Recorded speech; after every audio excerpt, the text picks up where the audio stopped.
Today, we're going to talk about guardianship, care management, and what families should know, the type of help that they could get for their loved ones. Stick around. Welcome to Senior Care Made Simple, an elder care podcast, your guide to navigating home health care with confidence. Hosted by Andrea Albertini, founder and CEO of Horizon Care Services, an industry leader in private duty home care in South Florida. To learn more, visit horizoncareservices.com. Good morning, good afternoon, good evening. I'm your host, Andrea Albertini, with Senior Care Made Simple podcast. Good morning, Doris Muscarella, my co-host. Your co-host. Good morning, everyone. Thank you for listening. Well, we are so happy that you guys join us one more time for our amazing podcast. And Doris, you brought someone today very special that I like for you to introduce. And actually, I know her for over 20 years. Well, absolutely. I don't know her for that long. I did play golf with her. She's a great golfer, by the way. Oh, wow. I didn't know that. I'd like to introduce Karen Partelow. She is with Hired Hearts. What a beautiful name for your company. Right? We would like to hear a little bit more about you and how did you get started with Hired Hearts? Go ahead, say it one more time. How did you get started with Hired Hearts? Well, good afternoon, good morning, good evening. It's a pleasure to be here. So Hired Hearts is my company. I started it over 25 years ago, and it has been a labor of love. What prompted this, I had a strong love and passion for my grandparents. I mourned them when I was a mid-teenager when they both passed. And so helping and advocating the elderly is really my strong suit. Although I don't discriminate, I've worked with many people in their younger years, but primarily my practice is those that are the most vulnerable and those that are senior. That is beautiful. How did you get the name? You know, my mother came up with that name. We were bantering back and forth, and she said, "You are the hireable heart." So she said, it's a great name, Hired Hearts. Through the years, it's been interesting. I've had some interesting phone calls. Dating app? Yes. Do you have Chinese girls? I think that was at 2 o'clock in the morning. Yes. And I said, no, go call your mother. So it's just been an interesting journey. And I've built it into a beautiful care management practice, and we are strong advocates. I started it with just myself, and I've grown it to, I have 6 nurses and a social worker that work alongside of me, and we just cover every avenue of Palm Beach County and every avenue of nursing and care management, from the most basic to the most heart-wrenching. Wow. When it comes to a care management company, I can tell you, she runs an absolutely incredible care manager. I mean, she identifies every single need of every single patient. And I wanted for you to give us a little example of when a daughter or son is to the point that says, I don't know how to do this. You know, when should you hire a care manager? What is a care manager? Explain that, because a lot of people that are listening to our podcast are between 30 to, I would say, 60 or 70 years old. And a lot of people don't understand what a care management is. I live in Philadelphia, and I knew care management when I was living there, and where nobody knew what a care manager was. And I think that we have a lot more now all over the country than we had before, but it's still a lot of people don't understand it. So share with us a little bit about that, Karen, please. Well, thank you for asking that question, because care management is multiple things, but we like to focus on the patient advocacy part.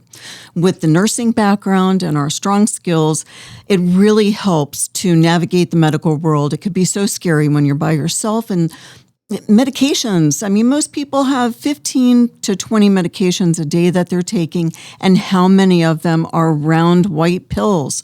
Many.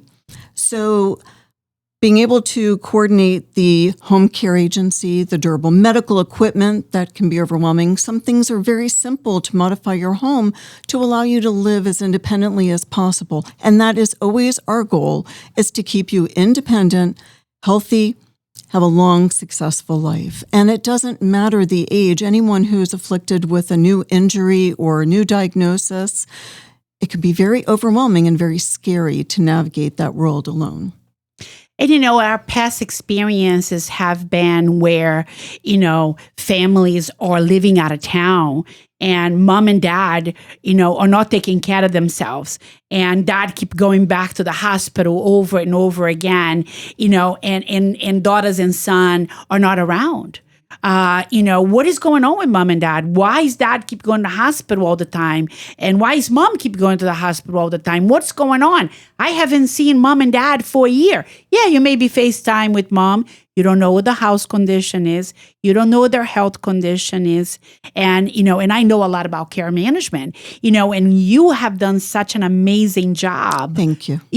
And because, care managers, they go to the doctor's appointment, they verify medication, change of medication, yes, organizing medication. The house is not clean, getting a housekeeper to clean the house. Who's the dry cleaner? Okay, we're going to get Miss Albertine to get her hair done or nails or whatever the case may be. And what you do is so amazing because care management is basically putting your life back together. Yes. The way it was before you become vulnerable. Right. And I also like to look at it as we are the surrogate daughter with a nursing background. So we can step in and help coordinate every aspect, even traveling. If they want to travel, we're able to travel with them or relocate them back up north or to Florida from out of state. If they want to just travel to see their family for the holidays, we are here. Also filling medication boxes, making sure that they have enough, especially when that doctor does a midweek change. Even if you blister pack, it becomes so difficult to change out those medications. So we're here to be your rock and navigate that entire world. And one of the things too, Karen, that you do that is absolutely amazing, and a lot of people don't understand guardianship. Mm-hmm. And God bless every guardian that have ever took on this journey of guardianship. Well, thank you. So it is the hardest job and the job that underpays you as a guardian. Guardians should be making a lot more money than they're making now because they go through a lot to be able to protect that human being. And you want to share a little bit about what guardianship is and when at some point in time guardianship is needed. So I recommend everyone do their healthcare documents.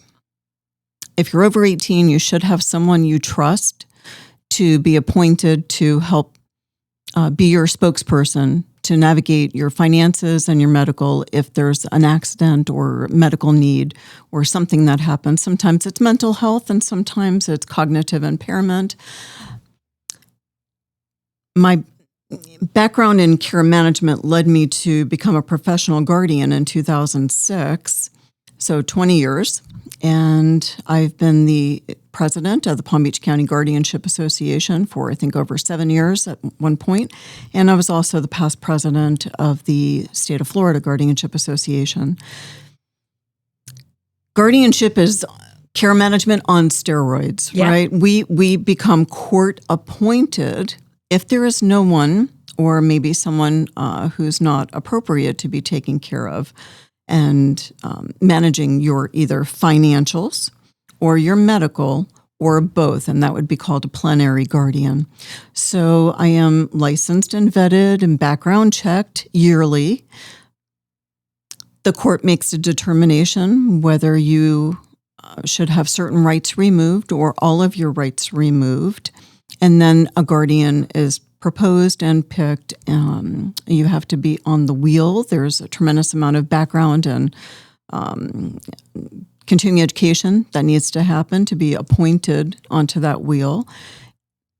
I know there's a lot of misnomers out there about guardianship, and it's very fearful for people who think that you have some stranger making decisions for you. But in certain instances, it's really the most appropriate when there's maybe financial exploitation or someone who medically is not stable and they need someone to step in who's an independent person, who's not biased by family obligations and history.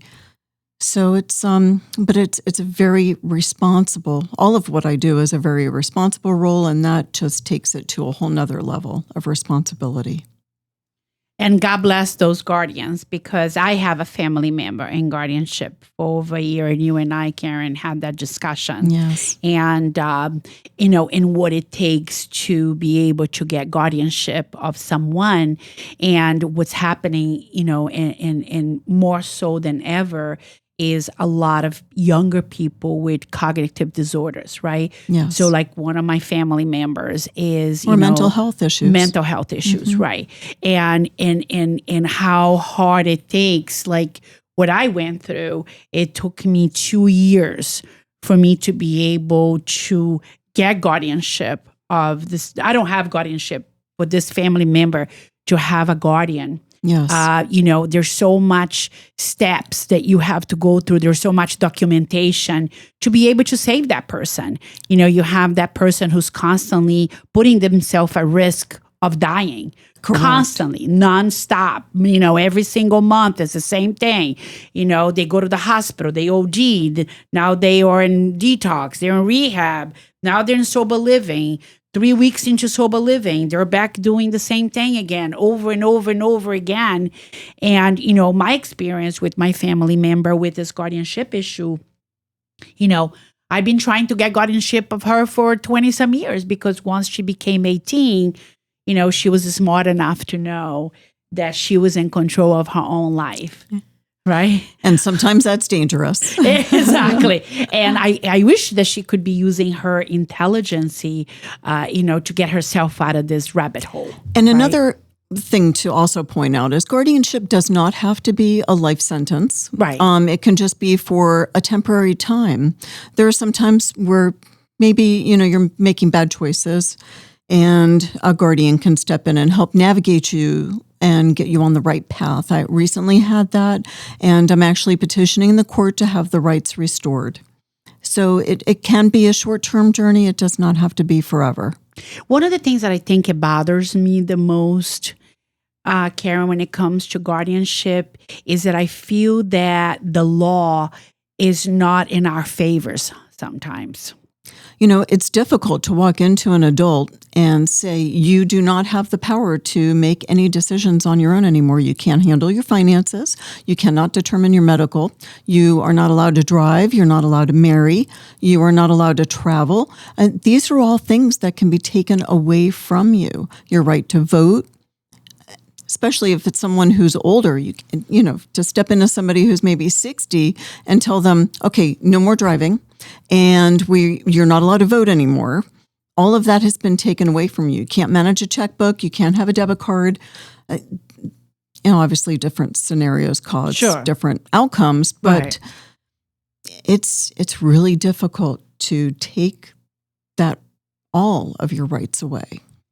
Right. And there are different stages, right? We could do a limited guardianship. It doesn't have to be all or nothing.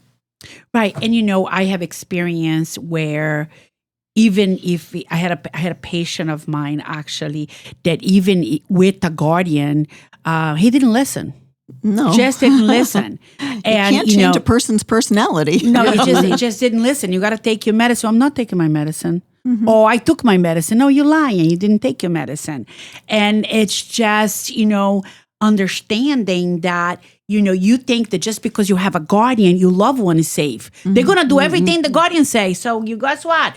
Well, no. Right. No. Well, that's why the guardian, in partnership with great caregivers, can help navigate that world and to come up with some scenario to help have them take their medication, whether it's maybe you have to put it in their food or, take it when they're not at a vulnerable moment, maybe in the afternoons or evenings. It's a better time. So trying to work with the patient's needs and not make them do something that is not good at maybe 9 o'clock in the morning, but maybe by 6 p.m. they're a little more agreeable.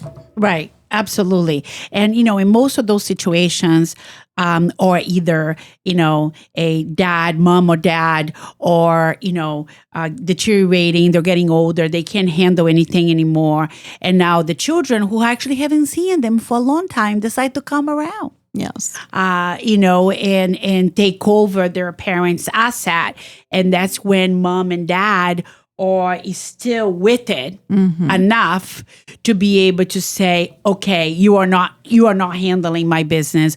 I'm getting somebody to do it. Yes. And I think one of the most difficult is taking away the driving privilege. That's the hardest. I've had people go back out and buy another vehicle. If you try to incapacitate the vehicle, they'll bring in AAA or whoever to repair the vehicle, and they're right back on the road. And that's scary. Mm-hmm. That's very scary. Very scary. Mm-hmm. And Doris, I know that you had some experience with someone in guardianship. Oh, yeah, absolutely. And it's very difficult. But let me tell you something. I don't know, but there's a lot of people driving out there that shouldn't have a license. I'm sure they might not be on guardianship or anything, but older people. And you can go on the state website and you can file a complaint and they will take away their driver's license. I did that for an ex-husband, though. I'm not supposed to do that. There is a process, though. I mean, the state makes you come in, they evaluate you, they do their own research before they actually take away your driver's license. But yes, you can report anonymously. Right. I did that. Yeah. We have had, and lately too, we have had, I do a lot of work with the country clubs, around. Sure. And you have a lot of people who never had children. And we have people who's never been married. And now all their family passed. And now there are 20% not there, right?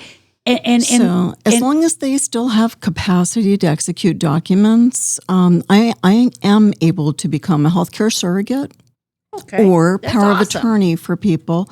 And certainly it's case specific and a lot of conversations prior to that happening. You certainly don't want to walk in and step into something that may be inappropriate. But there are people out there that can do that for you to help you. One of the things, so one of the country clubs, and I think I mentioned that in my podcast before when we were talking about guardianship, one of my country clubs have a lot of those people. And actually they got the police to take their car away. Take their driver's license away. Mm-hmm. But this particular lady, she's very sweet. She keeps getting in her car and going. So the guards call the police. The police finds them, bringing her back again. Sure. So now, every country club have their country club manager, and because they come in, they pay their bills, they have their lunch, they do their exercises or whatever the case may be, that club manager becomes their friends, right? Sure. So this particular club manager came to us and said, what do I do? Oh, we call Adult Protective Services. Adult Protective Service was there 3 times and claimed that since that person is eating and showering, she can live independent. People are allowed to make bad decisions, unfortunately. Yeah. Mm-hmm. And that's one of the things that I don't agree with, because she's in danger to herself and others. And there's nobody for this person. And again, comes to the point that, like you said, you're 18, it's time to do your healthcare surrogate. It's time to give somebody that you trust your power of attorney. Because God forbid anything could happen at any time. So I have a question. Who pays for this guardianship? So guardianship fees are court appointed. Okay. The guardian is paid. It's court regulated, and there are different amounts for different levels. So if you're more of a new guardian, the rate is set lower. And if you're an experienced long-term guardian, the rate's a little higher. And we just actually had an increase not long ago. Anyone who touches the guardianship, every guardian has to have an attorney represent them. Every person under guardianship, when they're going through the process, they have a court-appointed attorney.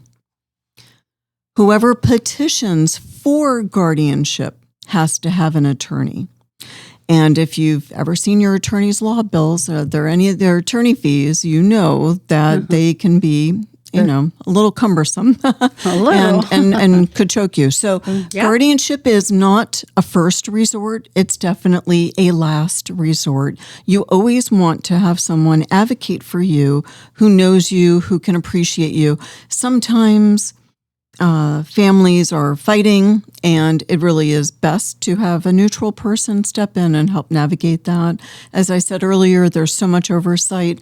There is a court auditor. You have a court reporting. Every year we have to have a physician sign off that the person should still be under guardianship. There is an annual accounting. There's an initial accounting. There are so many people overseeing these, how you're spending that person's money. You can't spend anything because the funds are in a restricted account and they're only transferred out with a court order. So everything is very regulated. I know that through the years there's been a lot of bad press. Palm Beach is an outstanding leader in guardianship throughout the country, let alone the state. Broward County also does a wonderful job. And, we are proud to be able to lead that. Well, also, Chewy's, I want you to get more into the care management piece so people can understand a little more about it. So if you have a family member who's maybe out of state or here locally and they're working and they just can't spend day after day and hour after hour at multiple doctor appointments and coordinating, maybe it's just not their thing. Their background may be business and they don't understand the medical aspect. And navigating the medical world can be very tricky. So Hired Hearts is a great coupling to that, to take the stress off of the family member, whether they're out of state or local, to help navigate the medical world. Again, we can step in, do a full assessment in the beginning to make recommendations and put people in place to help keep you independent as long as possible. Get into medical appointments, manage medications, find social services that may help stimulate you and encourage you to be part of the community instead of isolated. We just, there is nothing that we can't do. And I also, have learned recently that there's a lot of people who have purchased long-term care insurance. Yes. And they do have a benefit for care management. Many of the long-term care policies have a care management benefit, whether it's just the assessment or whether it's ongoing services or a flat fee for the year. Right, exactly. And so if you are, if you're not aware of it, if your loved ones have long-term care insurance, find that out because, and Karen's in Florida, and I know a lot of you listeners have families in Palm Beach or Fort Lauderdale or Florida. If you have any questions or, want to get a hold of Karen, we'll have all your information in the show notes so people can reach out to you, Karen. That's terrific. I'm happy to help. No, absolutely. The other thing that I wanted to share with the listeners, so, and I think I shared this in a show before, when it comes to care managing, right? So this was years and years ago where we had a client that was wheelchair bound, no running water, with a pet in the house. Oh, goodness. Where the attorney called and said, hey, do you mind and go check in, see my patient, right? My client. There's something going on. So we had actually sent one of our nurses there to find out what's going on. So the house is not livable, no running water with the client in a wheelchair. So we contacted the attorney. We put a CNA in there. We actually moved the client. So this is what a care manager does. We were not the care manager. We were just helping the family. This was years ago. Sure. So we placed the patient on an assisted living for respite. That's what a care manager does. They put the patient on let's say an assisted living facility for respite, right? If placement is needed, absolutely. Yes. And then get somebody to clean the house, get a cleaning service. This house was make it livable. Not livable. Mm-hmm. So you had to have a professional, like a serve bro, somebody like that to clean. Sure. Then there are conditioner people. And then what's the condition of the animal? Because there was difficult situations on the floor. And then bringing in a psychotherapist maybe to help with those issues because you know that there's something that led them to live like that. Right. So that would have been a good referral for you to be able to handle the life of that person. But within 2 weeks, the children came and picked her up and took her back to New York. Yes. So it was just enough time for us to help the family do that. Mm-hmm. But that would be one of the things that you would do a long term as the patient or short term. That was something that you would have done. You know, we didn't charge for because we just put a caregiver in there and then we just helped the family real quick on the situation that we had to help, you know. But if this was a great case for you. Yes. Too bad we didn't work together at that point. No, we didn't. It was years and years ago. But those are, I'm trying to give an example to the listeners, you know, and again. And it's simple as I had a family member call yesterday. He's local, but he's married and he has children of his own and he's still working and he has tons of responsibilities and his siblings are out of state, but mom and dad are here and they have their own medical needs. Dad needs a shot. He's had some medical issues in the past and mom has her own overwhelming issues and she can't take care of dad. So navigating all of that and managing the medication is huge. We do that. And medical appointments. There's, 15 doctors. So everybody has a specialty and mom goes to 8, dad goes to 8, and you have to get everybody everywhere. So transportation, we help coordinate that. So we are really a multifunctional service. And that's all private pay. Yes, Mostly usually it's private pay. We can provide these statements where you can submit to long-term care insurance if you do have long-term care. If not, it is private pay. We charge an assessment fee, and then once the assessment is completed, after that, there's the hourly rate. And it's such a relief, actually, Karen. I wanted to share some experience with you and the listeners. When my husband was ill, I was desperately. And you and I weren't working with, we knew each other for years. It was one of those desperate situations. So I used a care manager from that the facility was working with. I needed my husband to sign the power of attorney and the healthcare surrogate that he refused to do. And I had to have a third party intervene to be able to get that done. So sometimes you may have parents who are very, I'm not going to sign the power of attorney. I'm not going to do the healthcare surrogate. Get a care manager involved. Get a care manager involved in situations like that. If you're having problem in communicating with your parents may not need a caregiver. They don't need nurses. They don't need any of that. But they need that advocate. You need that advocate to be able to convince your parents, to sign that paper. You understanding, what the process is. If you don't, who's going to make that decision for you? Because your children cannot make that decision for you. That's true. And I would also say to research the care manager, right? Right. Whoever's online, if you're researching, ask questions because there are so many people now who think they can be a care manager. And we've been doing it for 25 years.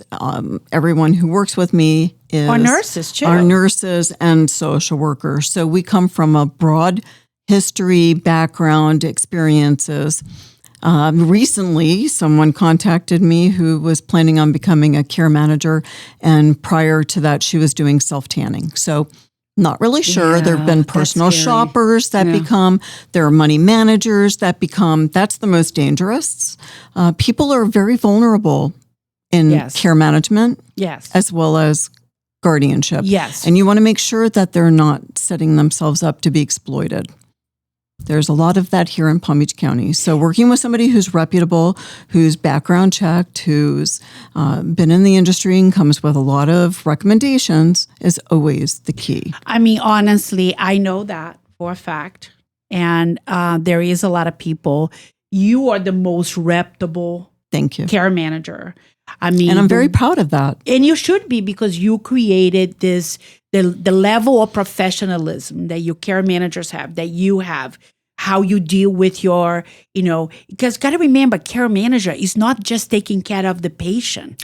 When the attorneys call me and ask me to take care of their family members, I take that as a huge honor. Oh, absolutely. When the judge calls me personally and says, Karen, I know you're the right fit for this. Would you please help this woman?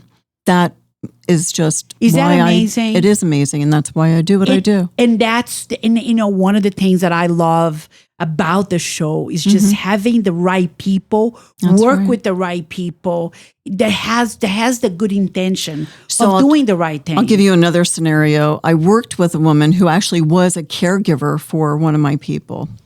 And the family, loved her.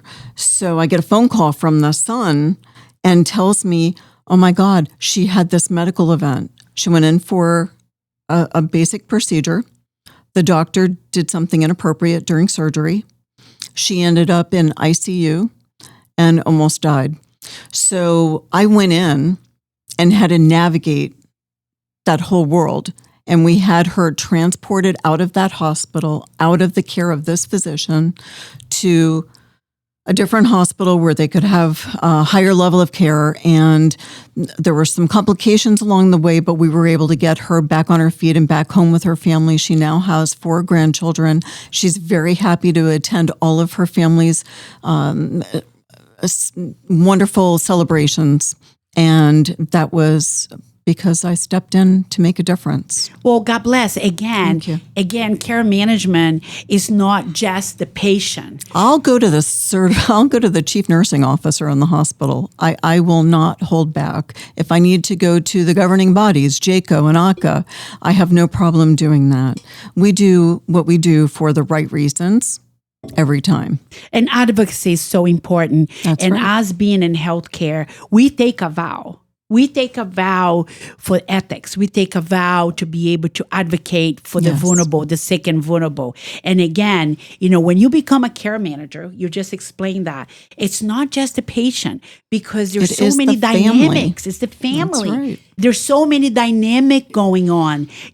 I know that sometimes it's like, okay, the dog is sick. And I know that some of you care managers go take the dog to the vet. Absolutely. Take the car in for service. We bring in the handyman to do repairs. Exactly. And hurricane season, okay, we go into DEFCON 5. Oh, wow. Exactly. We haven't even talked about that. But usually you get the phone call, oh my God, my mom's on the 6th floor of a condo and the elevators are out. Can you get there? Okay, preparation is so important. You've got to have everything you need going in. And it's interesting. I'm glad you mentioned that. So I have never, this is another thing I love about your company. And I'm not saying this because I love you and you're amazing. Thank you. But I never heard of a care management company having a hurricane plan.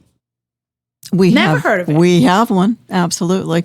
So that is just so. In Florida, you need a hurricane plan. Oh, no, I understand Yes. that. We have a hurricane plan for our patients. And, I would also like to say, and you also are one of the survivors, in the world of COVID, when the world locked down, we were still advocating for people. Yes. We put on the PPE. Yes. We were, with our relationships with different communities, we were able to go in and still see that person and FaceTime with the families that were away and advocate for their loved ones. Absolutely. And, we survived. And yes, right? When all the survive. other companies were going under because they were not able to sustain their business. They were not prepared. And I'm glad you said it. So this is funny, but not funny. I had a really crazy director of nursing. I mean, she was amazing. So she took my American Express and bought $20,000 worth of PPEs. Now I'm freaking out. I'm like, oh my God, she's out of her mind. But let me tell you what happened. We doubled our revenue because we were ready. There you go. We were ready to take care of these people. That's right. Our caregiver was ready. She trained our caregivers. I mean, I used every one of them. I even donated to other people too, because, Right. I was ready. So again, it is so important being in this business for you to be always ready. I always have a plan A, B, and C. Sometimes a D also. You never know. Yes. You have to be able to switch off if there's something that's not working. Absolutely. And again, I want people to, if you don't know anything about care management and how it works, and we didn't have enough information in this show to be able to share with you guys, Google it or go to our show notes, look for Karen information, send her an email, give her a call, or email us, Senior Care Made Simple podcast @gmail.com. Make your life easier when you have an elderly parent that you cannot take care of it, or you don't live Or your around them. spouse. Or your spouse. Right. Yes, absolutely. Well, thank you so much for coming to the It show was today. my pleasure. Thank you for having me. And Doris, thank you for being here again. I'm so Absolutely. glad to have you back. I was having withdrawal last week. Oh, I know. I'm back, honey. I'm back. We have so much more information to share along the way. So please keep checking our podcast. It's always released on Monday. And if anyone have any questions, if anyone would like to share any of your experiences, please email us at seniorcaremadesimplepodcast@gmail.com. seniorcaremadesimplepodcast@gmail.com. Thank you again, Karen. Thank you. Thank you again, my Doris Muscarella. Thank And I'll see you next time. Everybody have a great week. Thank you. Senior Care Made Simple, an elder care podcast, has been brought to you by Horizon Care Services, your private duty choice in home care in South Florida. For more information on acquiring home care assistance, visit horizoncareservices.com.